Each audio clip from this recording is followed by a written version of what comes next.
I'd be like, sorry, buddy, you're gone. It wouldn't even be hesitation, because if he has no issue with that, I'm afraid that it may leak into other areas of his choices that he makes, and you just can't trust it. You just can't trust it, and there's just too much. There's a lot of money at stake, and there's a lot of stuff going on in professional sports. Think of the contracts in football and what it could mean for a poor or bad decision. Big time, man. Well, that's it. I mean, these are clearly red flags, and it hasn't done anything illegal, with any of this activity. But you're right. I mean, Lloyd is now going to be at the table trying to broker a new CBA. I don't know. Is he at Magic City until 6 in the morning, and then he's got a meeting with Goodell at 9? How's that going to go? I guess you'd be a little bit concerned about that. But yeah, you're right. I mean, it's crazy that he would put himself in that position, and now the union, all hell's going to break loose with what's going on with the PA. And this seems to happen a lot in the NFL, because you mentioned the contracts, like the fact that they're not guaranteed, and I don't think the owners will ever allow them to be guaranteed. Like, it's just never going to get there. It's, unlike any other sport, it's so physical, it's so vicious, the lifespan is so short. The average player is probably 3 years in the league, give or take.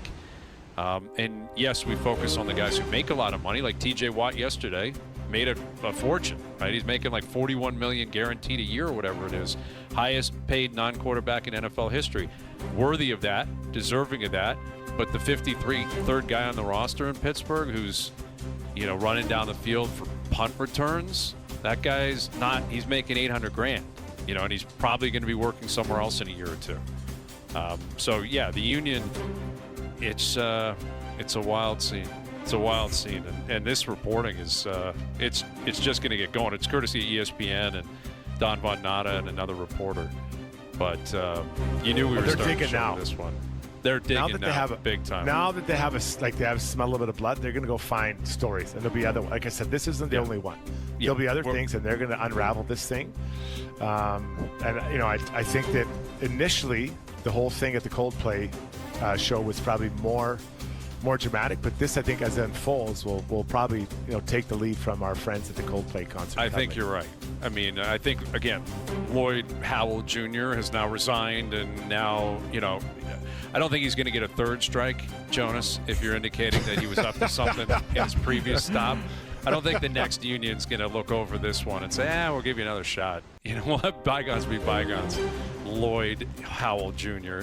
The Coldplay one was a completely different story, and more on that coming out by the hour. Like, everyone's investigating their backgrounds and who knew those two growing up, and I've been reading threads on that all day. And yeah, this one I find much more interesting. Like, those two people I don't know, I have no association with them. I don't care. Like, now it's over. It was an interesting story for a day or two. This is one that's much deeper, because it involves the NFL and the Players Association. And you got to think, anyone in this position, in maybe any of the other leagues, again, are probably thinking, all right, where have I been? Because, like, we've all been out, you go out with people that are in management or whatever, and they've got the company card. Buying dinners and stuff can get pretty expensive, can get pretty crazy. But if it's a business meeting, okay, that's the way it goes. And I would guess Lloyd Howell, I keep saying his name, I love his name, Lloyd Howell Jr. is, that's another thing that they'll be reviewing. Like, what was he doing at the steakhouse where it was a $12,000 dinner? Was that necessary for two people? What else was going on with this guy? It's not going to stop. But anyway, we'll continue to track what else comes out on that throughout the afternoon. Again, I just referenced TJ Watt getting paid yesterday. That was big because, I've been doing discussions about Aaron Rodgers and doing SportsCenter hits on what the Steelers are going to be. And what's been hanging over the whole conversation is, will they pay Watt? Or will he be a holdout? Will he not show up at camp? Will he miss parts of the season? And this is smart business. Like, you look at Dallas and the Cowboys and how they operate and what they're going to do with a very similar player who's looking for a new contract down there. They're going to wait. Jerry Jones generally always does. He sits back and he goes, I'm not doing it. I'm going to win the negotiation. Pittsburgh realizes they're not going to win this one. They need TJ Watt. He's worth the money. Pay him. Like, it kind of makes sense to me. Like, why wait this out? Why try to put your stake in the ground and save $1 million or $2 million over the course of the whole contract. Just pay the guy because he's such an important piece. Didn't Dallas do this with CeeDee Lamb and then just signed him in the end? Yep, and Dak. So, and Dak Prescott. What's the point? It's Jerry Jones. But you're not that's- winning, so just optics? Well, yes. I think part of it is the show. Like, I do think an element of it is, the fact that Jerry Jones likes that people are waiting on him. Like this is his whole world, right? Is owning the Cowboys and being Jerry Jones. But Mekhi Parsons, like by all accounts, is looking for a new deal, and he wants to be paid. And now that TJ Watt has been paid, he's probably looking at that saying, that's my bar. I don't think he should be paid more than Watt personally. He's younger though, and he's probably thinking, all right, I want $38 million guaranteed a year, 39. And once one shoe drops, it's coming. You mentioned CeeDee Lamb. That's what happened in the past, where Justin Jefferson got paid. I think Tyreek Hill had been paid. Jamar Chase didn't. He was waiting for it. But then CeeDee Lamb just looked at it and said, okay, if Jefferson's making that, I'll take $2 million less a year. It's not that complicated. Like, this is just where I fall in line. And Jerry Jones waited it out. And I'm sure the same thing's going to happen with Parsons.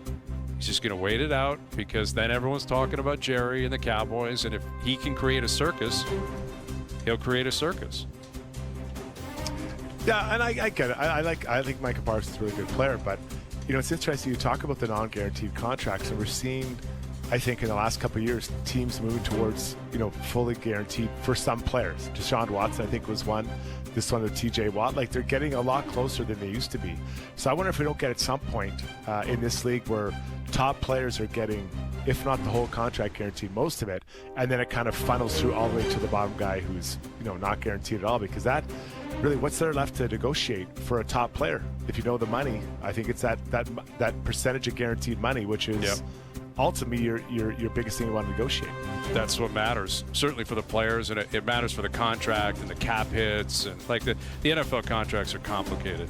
In terms of if you cut a guy, if you trade a guy, what it's worth, and how much dead money you have on the cap, and it's a complicated situation. But ultimately, in order for Aaron Rodgers and the Steelers to have success, they needed T.J. Watt. He's there. Same thing applies with the Cowboys. Parsons got to be rushing the passer. He's got to be a machine on the defensive side of things, and he'll get his money. He'll get paid. He'll play, but it will likely be a typical Jerry Jones circus beforehand. All right, so we're back in the swing of things with Major League Baseball. The San Francisco Giants in town tonight. What's interesting is because we've been in the All-Star break, I haven't been paying as much attention to the future. It's been more about what's been going on with the break, and we've been talking a lot about the trade deadline.